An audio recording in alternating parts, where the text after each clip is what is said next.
वनं वृन्दावनं नाम असभ्यं नवकाननम् गोपगोपी गवां सेव्यम् पुण्याद्री तृणवीरुधम् वृन्दावनं गोवर्धनं यमुना पुलिनानि च वीक्षासीदुत्तमा प्रीति श्रीराम माधवयो नृप राम माधवयो नृप। भगवान श्री दाऊ भैया के साथ गोविंद 4 वर्ष की अवस्था में गोकुल छोड़कर श्रीधाम वृंदावन में पधारे। वृंदावन में आकर के जब प्रभु ने उस वृंदारण्य की दिव्यता भव्यता का अवलोकन किया, पुण्याद्री तृण वीरुधम, जिस वृंदावन में सुंदर गोवर्धन का शिखर है, सुंदर सुंदर विशाल वृक्षावली है, खूब चारों तरफ हरियाली ही हरियाली है, देख देख करके भगवान प्रसन्न हो रहे हैं। अरे या हरियाली में तो गैया खूब घास खाए के प्रसन्न रहेंगे। जो ग्वाले होते हैं ना, घूमने भी जाएं, तीर्थ यात्रा में भी जाएं, और जहां उन्हें हरियाली नजर आई तहां अपनी गैया याद आने लगती। मेरी गाय होती तो ये हरियाली में कितनी प्रसन्न होती, उसका वही मन रहता है। तो आज हमारे गोविंद गायों से इतना प्यार करते हैं कि पुण्याद्री तृण वीरुधम, वृंदावन के तृण को देखा, घास फूस को देखा, तो हरियाली को देख देख के बड़े प्रसन्न, मेरी गैया यहां खूब प्रसन्न रहेंगी, खूब घास खाएंगे। निर्मल यमुना का जल प्रवाह, वृंदावनम गोवर्धनम यमुना पुलिनानि च। यमुना पुलिन का जब दर्शन किया तो वीक्षासीत उत्तमा प्रीति, भगवान का मन उस ब्रज भूमि के प्रेम में भर गया। केवल अकेले श्री कृष्ण का ही नहीं, राम माधवयो नृप, नृप संबोधन करके सुखदेव जी कह रहे हैं, परीक्षित, यह दोनों भाइयों का मन अत्यंत प्रसन्न हुआ किसी भूमि को देखकर, तो वो केवल श्रीधाम वृंदावन की भूमि। इसलिए विशेष संबोधन यहां नृप कर रहे हैं। सुखदेव जी कहते हैं, वीक्षासीत उत्तमा प्रीति राम माधवयो नृप। दोनों भैया बड़े प्रसन्न, अति विमुग्ध। कन्हैया तो दौड़े दौड़े मैया के पास आए, अरे मैया। हाँ बेटा। बोले मैया या वृंदावन में तो हम गैया चराया करेंगे। मैया खूब हंसी, अरे लाला तू 4 वर्ष को छोरा, अपने आप को ठीक से संभाल ना सके, गैयन को का संभाल लेगो। लाला तनिक बड़ो है जा, पर बड़े होके तो तू को गैया चरानी है, ग्वालन को छोरा जो ठहरो। मैया ने बात टाल दी तो कन्हैया मुंह लटका के दूर बैठ गए। मैया समझ गई, पास में आके बोली, देख बेटा, यह तेरी बहुत ही इच्छा है तो गैया बाद में चरियो, पहले छोटे छोटे बछड़ने तो चराबो सीख। अच्छा ठीक है मैया। कन्हैया भी राजी हो गए और मैया ने भी अनुमति दे दी। अब प्रभु ने छोटे छोटे बछड़ों के साथ अपने ग्वालों को लेकर के आसपास ही घूमना प्रारंभ कर दिया। मैया की आज्ञा है, ज्यादा दूर मत जाइयो। तो प्रभु आसपास ही वत्स चारण करने लगे। एक दिन बछड़ा चराते हुए विचरण कर रहे थे कि वत्सासुर नाम का दैत्य बछड़ा बन करके बछड़ों में मिल गया। प्रभु पहचान गए, दौड़ के आए, उसका पैर पकड़ के घुमा के दे महाराजो गोविंदाय नमो नमः। वत्सासुर का उद्धार कर दिया। ऐसी एक दिन भगवान अपने बछड़ों को पानी पिलाने के लिए यमुना पुलिन पधारे।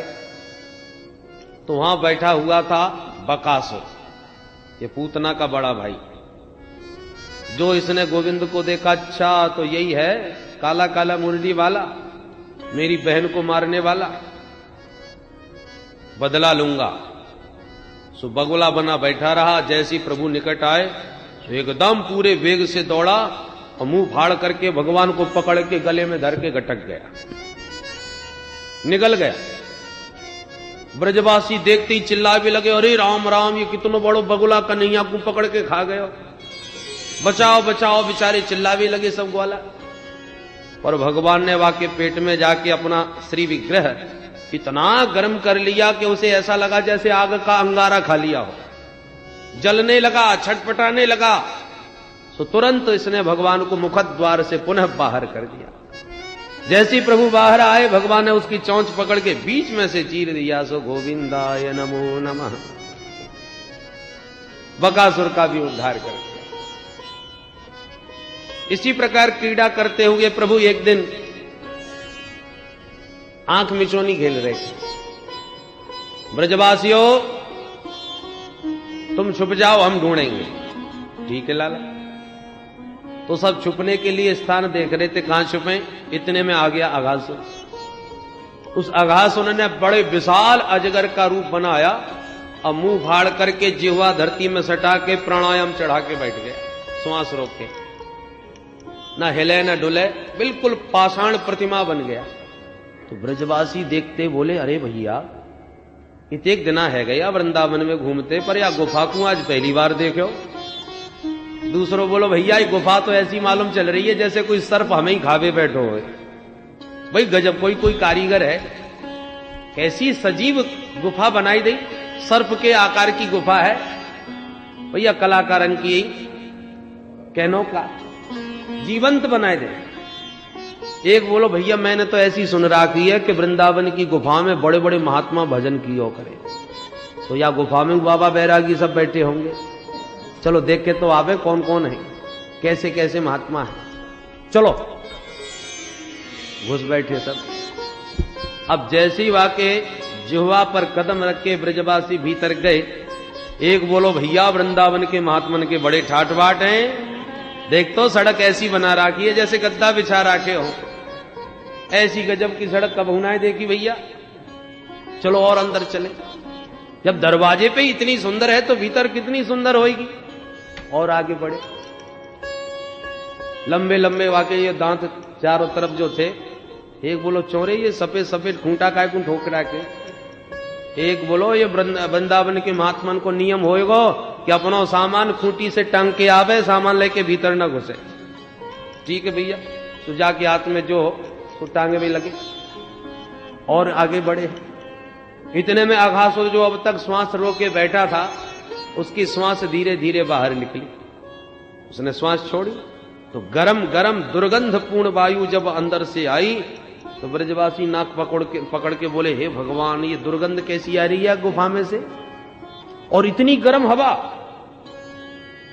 एक बोलो, तो मालूम ना है, बड़े बड़े योगी महात्मा यहां में बैठ के समाधि लगा के मुंह तो मालूम पड़े एक साथ प्राणायाम चढ़ाते होंगे और एकदम श्वास खींच करके फिर एकदम श्वास छोड़ते होंगे, तासे गरम गरम हवा निकली। तो वो दूसरों बोलो, क्यों रे, तो फिर दुर्गंध काय क्यों आ रही है। एक ने कही, अरे भैया महात्मन को अपने शरीर को ही होश ना रहे समाधि में, और यहां में कोई जीव जंतु जाकर के हड़बड़ा के कहीं मर गए होगो, सुबह की दुर्गंध आने लग गई। अपन चल के सफाई करे आएंगे, महाराज जी को दर्शन करे आएंगे। अब आप उसमें शंका कर ले, आप उसमें समाधान कर ले। एक बोलो, भैया हमें तो नेक डर लग रहा है। भैया काहे बात को। बोले, तू भूल गयो वादना, वो कितनो बड़ो बगुला बन के आयो राक्षस, अपने कन्हैया को पकड़ के खा गयो। भगवान ना करे कोई ये असुर हमें ही खावे बैठो हो तो अपन का कर लेंगे। तो सबरे ग्वाला एक स्वर में बोले, काय को घबरावे, अपनो कन्हैया भी तो पीछे ही है। यदि ये भी कोई बगुला की तरह बकासुर भयो, ये भी कोई असुर भयो, तो अयम तथा चेत बकवद विनंक्षति, ये भी जैसे बगुला मार दियो हमारे कन्हैया ने, वैसे ये चीर के फेंक देगो। अपन को डरवे की जरूरत ना है। और इतना कह के कर ताड़ ताली बजा के जोर से शोर मचाते हुए, डरो मत, चलो घुस चलो। तो ताली बजा के शोर मचा के सबके सब भीतर भागे चले गए। अब भगवान ने जब देखा राम राम सबके सब ग्वाला घुसे जा रहे, दूर से देखते ही भगवान तो अघासुर को पहचान गए, जान गए, आवाज लगाई, अरे ब्रजवासियों रुको रुको, ये गुफा नहीं है। खूब चिल्लाए पर काऊ ने नहीं सुनी। इतना शोर किसी को सुनाई नहीं पड़ा। प्रभु को लगा कि अब तो इन्हें बचाने के लिए मुझे ही जाना पड़ेगा। मेरी प्रतिज्ञा है, मैं अपने भक्त का कभी पतन नहीं होने देता। जो एक बार मेरा हो गया, ब्रजवासियों में भूल तो हो गई, परंतु उस भूल के साथ साथ एक विश्वास है उनका। क्या? बोले हमारा कन्हैया हमारे साथ है। और इसी विश्वास पर भगवान उनकी रक्षा करते हैं। वो जहां भी जाते हैं प्रभु के विश्वास के साथ। भगवान की प्रतिज्ञा है, सकरदेव प्रपन्नाय तवास्मीति च याचते अभयम सर्वभूतेभ्यो ददामे तद्व्रतम मम।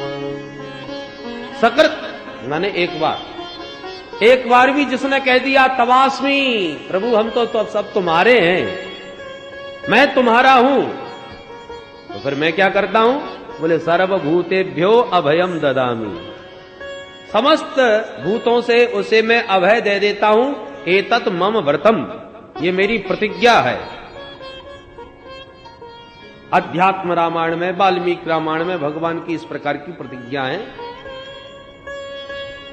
और भागवत के एकादश स्कंद में भगवान उद्धव से कहते हैं, बाध्यमानोऽपि मद्भक्तो विषयैरजितेन्द्रियः प्रायः प्रगल्भया भक्त्या विषयैर्न विभूयते। भगवान कहते हैं उद्धव, वैसे तो मेरा भक्त विषयों में भटकता नहीं, फिर भी इंद्रियां बड़ी बलवती हैं। कदाचित इंद्रियों के वशीभूत होकर के मेरा कोई भक्त विषयों में भटक जाए, विकारों का दास बन जाए, तब भी मैं अपने भक्तों को वहां से भी संभाल करके ले आता हूं, पाप का भी पेट फाड़ करके निकाल लाता हूं, और भक्त का पतन नहीं होने देता, संभाल लेता हूं। भाई, अपना बच्चा कितना भी गंदा हो, मल लगा हो, गंदगी लगी हो, धूल मिट्टी कीचड़ में सना हो, तब भी मां का दुलार उसके प्रति कम नहीं होता। और तो देखेंगे तो इधर उधर देख करके घृणा करके मुंह सकोड़ के चले जाएंगे, और मां देखेगी तो तुरंत उसे नहलाएगी, धुलाएगी, साफ सुथरा करके मोटा मोटा काजल लगा के, डिठौना लगा के जब सजा देती है, तो फिर पिताजी भी पीछे पीछे भागने लगते हैं, अरे भाई जरा हमको भी दो अपनी गोद में, हमारा भी अधिकार है भाई, हमारा बेटा है। ऐसे ही जीव कितना भी सावधानी से चले, फिर भी जन्म जन्मांतरों के अभ्यास स्वरूप इंद्रियों में जो विषयों के प्रति आकर्षण है, वो जल्दी से एकदम उसका निरोध नहीं होता, उसका निग्रह नहीं होता। इसलिए कभी कभी बड़े बड़े विद्वान समपि कर्षति, बड़े बड़े विद्वान भी आकर्षित हो जाते हैं। बड़े बड़े कोविद जिनको तत्वतः ज्ञान है, आत्म स्वरूप का बोध हो चुका है, संसार के मिथ्यात्व का बोध हो चुका है, ऐसे ब्रह्मज्ञानी भी कभी कभी फिसल जाते हैं। इसलिए भगवान की प्रतिज्ञा है, जो मुझे मान के मेरा आश्रय लेके चलता है, उसे मैं नहीं भटकने देता, क्योंकि वो मेरे भरोसे पर है। और जो अपने बल पर चले वो भटक सकता है। मामेव ये प्रपद्यन्ते माया मेताम तरन्तिते, जो मेरा प्रपन्न हो गया, मेरी शरण में आ गया, वो माया की इस चकाचौंध से बच जाता है, मैं उसे बचा लेता हूं, भटकने नहीं देता। यह अघासुर क्या है? अघ माने पाप, पाप की प्रवृत्ति ही तो अघासुर है। ब्रजवासी धोखा खा गए, उस पापमय अघासुर को एक पर्वत गुहा समझ करके प्रविष्ट हो गए। इसी प्रकार भक्त भी कभी कभी प्रमादवश, असावधानीवश पाप की प्रवृत्ति को पहचाने बिना उधर प्रविष्ट हो जाते हैं, भटक जाते हैं, धोखा खा जाते हैं। माया इतनी बलवती है कि धोखा दे देती है। परंतु जब ब्रजवासी घुसे तो भगवान ने आवाज बहुत लगाई, रुको रुको, खतरा है, ये गुफा नहीं है, पर सुन नहीं पाए। उसी प्रकार भगवान का शरणापन्न भक्त जब किसी भी पाप प्रवृत्ति में प्रवेश करता है तो अंतरात्मा बने बैठे भगवान जो हृदयस्थ हैं वो हरि रोकते हैं, टोकते हैं, सावधान करते हैं, इधर मत जाओ, खतरा है, ऐसा मत करो। परंतु हम लोग उस आवाज को दबा देते हैं। उस समय वो गुहा का आकर्षण इतना प्रबल होता है कि जीव उस अंतरात्मा की आवाज को सुन नहीं पाता, समझ नहीं पाता और अनसुना करके घुस जाता है। जैसे ब्रजवासी घुस गए, भगवान के इतना पुकारने पर भी सुना किसी ने नहीं। प्रभु तो जब तब भी सावधान कर रहे थे, अब जब नहीं सुन पाए और चले गए तो फिर भगवान उनकी रक्षा करने के लिए पहुंच गए। मैं भटकने नहीं दूंगा, अकेला नहीं छोड़ूंगा। और तुरंत प्रभु भीतर गए और जो प्रभु ने प्रवेश किया अघासुर के मुख में, अघासुर ने तुरंत मुख बंद कर दिया। अब तो सबके सब अघासुर के मुख में बंदी।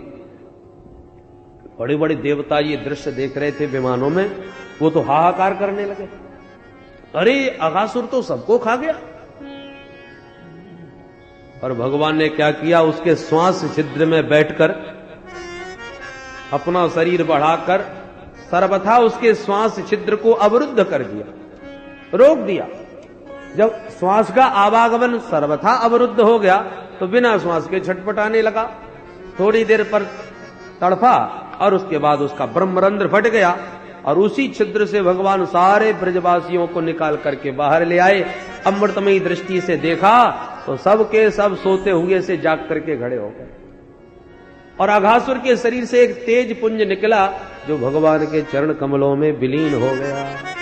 बोल भक्त वत्सल भगवान की। भगवान ने ब्रजवासियों की रक्षा करी, अघासुर का उद्धार किया। बोले अघासुर का भी उद्धार हो गया। सुखदेव जी कहते हैं इसमें क्या संदेह परीक्षित, अरे जो भगवान का नाम लेके मरता है वो तर जाता है, तो जो भगवान को पेट में ही बैठा के मरा हो वो क्या नरक में जा सकता है? आश्चर्य तो इस बात का हुआ परीक्षित कि आज अघासुर मरा है और ब्रजवासियों ने ठीक उसके 1 वर्ष के बाद घर में आके मैया से कहा, मैया तेरे कन्हैया ने आज अघासुर मार दियो। परीक्षित चौंके, ये घटना 1 वर्ष के बाद ब्रजवासियों ने क्यों सुनाई महाराज?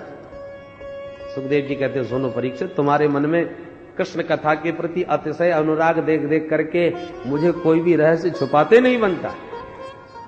सुनो, ग्वाला जब गैया चराने जाते हैं ना तो अपना कलेवा साथ में बांध के ले जाते हैं और जहां कोई अच्छा सा स्थान देखा गायों को चरने के लिए स्वतंत्र छोड़ दिया और अपने कलेवा की पोटली को किसी वृक्ष की शाखाओं से लटका दिया और फिर आप उसमें वो खेलते हैं।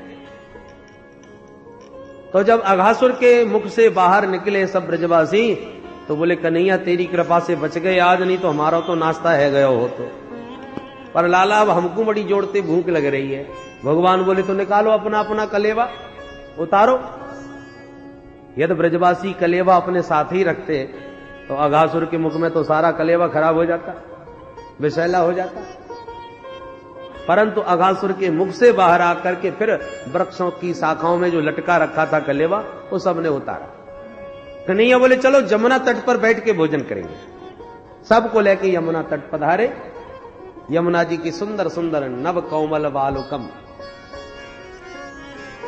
कोमल कोमल बालू के ऊपर भगवान जाकर विराजमान हो गए और ब्रजवासी चारों तरफ से गोल चक्र बना करके बैठ गए। एक छोटा चक्र, फिर दूसरा बड़ा, उससे फिर तीसरा बड़ा। ये सखाओं के बीच का रास मंडल है।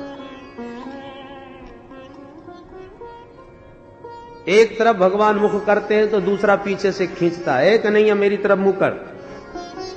तो भगवान चारों तरफ मुख किए बैठे हैं और प्रत्येक ग्वाला को लगता है कन्हैया मेरे साथ भोजन कर रहा है।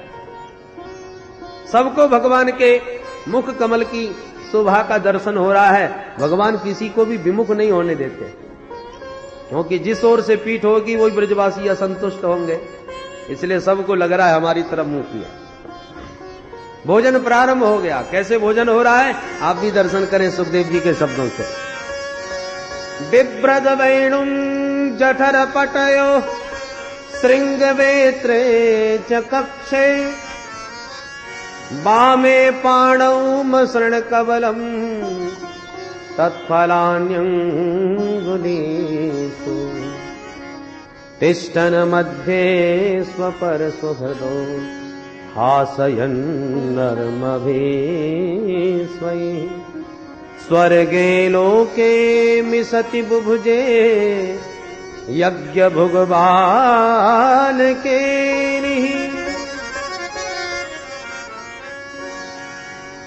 ध्यान करें उस भोजन की लीला का।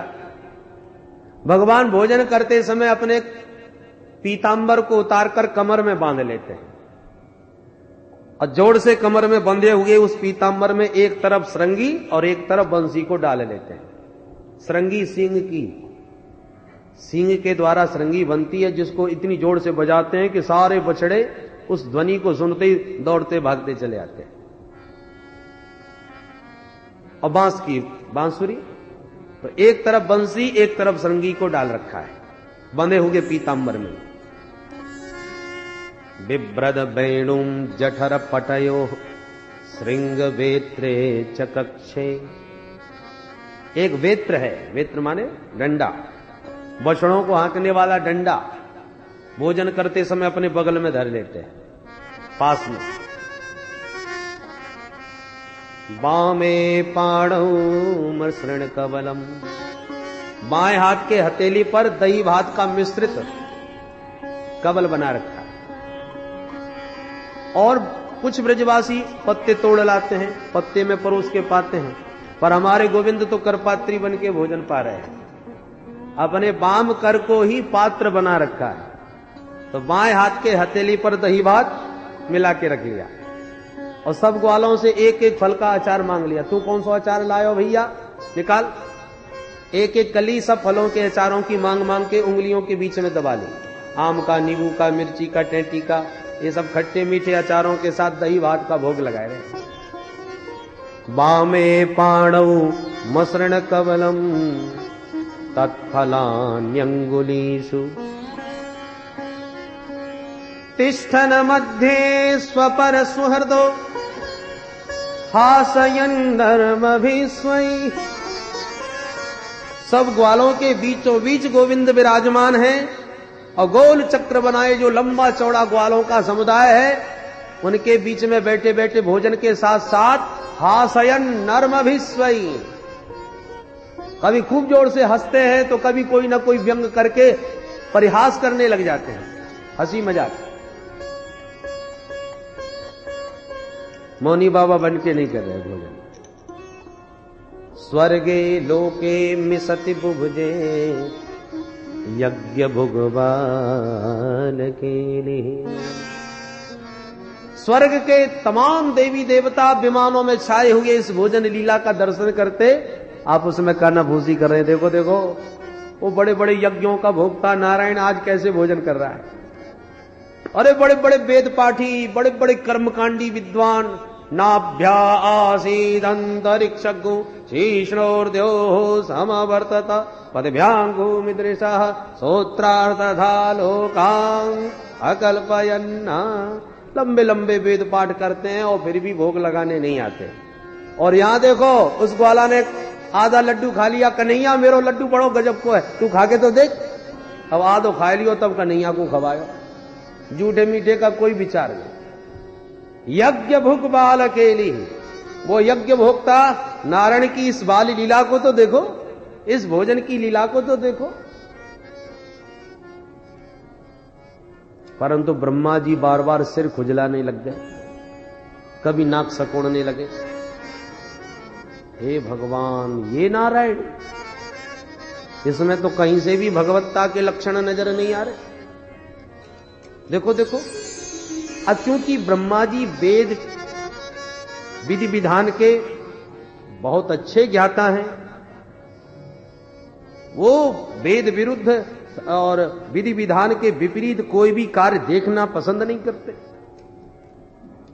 ब्रह्मा जी बार बार नाक मुंह सकोड़ने लगे, कैसा भगवान है?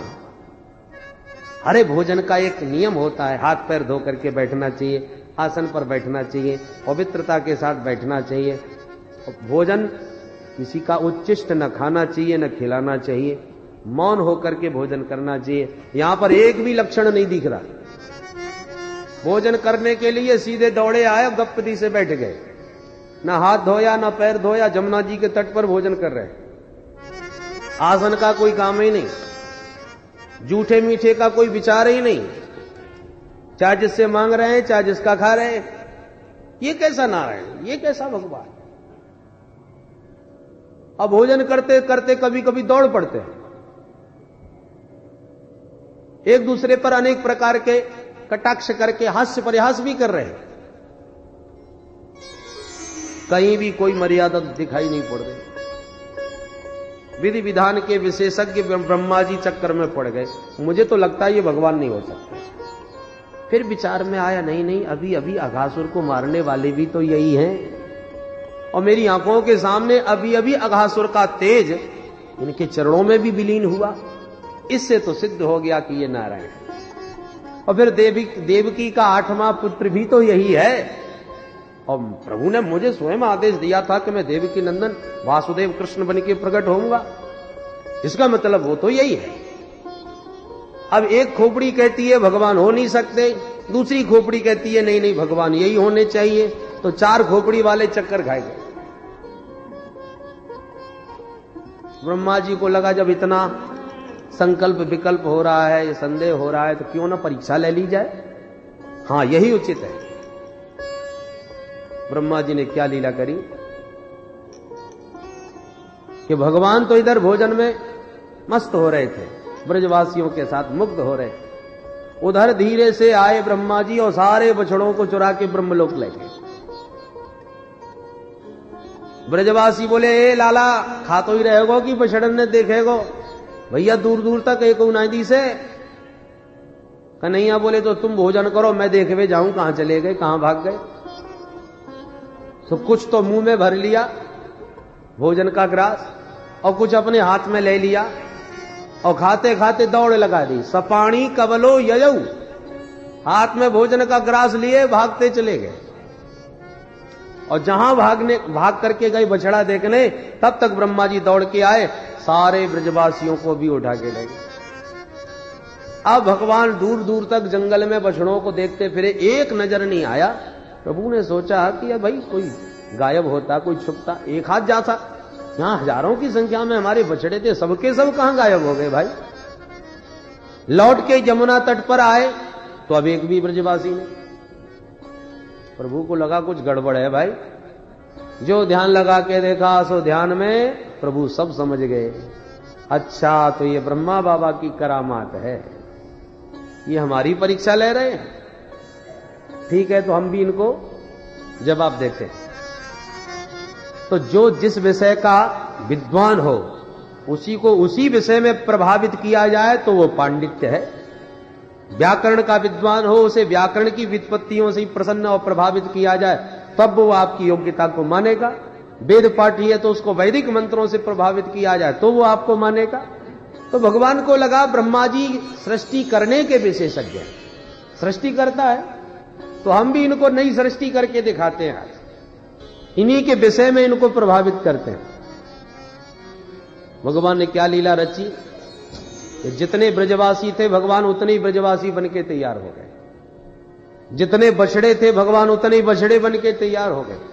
ब्रह्मा की सृष्टि जैसी थी बछड़ा और ब्रजवासियों की, तद्वत भगवान ने ज्यों की त्यों एक नई सृष्टि अपने रूपों की व्यक्त कर दी। वैसे ही, और केवल शरीर मात्र नहीं बनाया, जो ब्रजवासी जैसा कपड़ा पहन के आया था वही कपड़े भी भगवान बन गए। जो ब्रजवासी अपने हाथ में जैसा डंडा लेके आया था वो डंडा भी भगवान बन गए।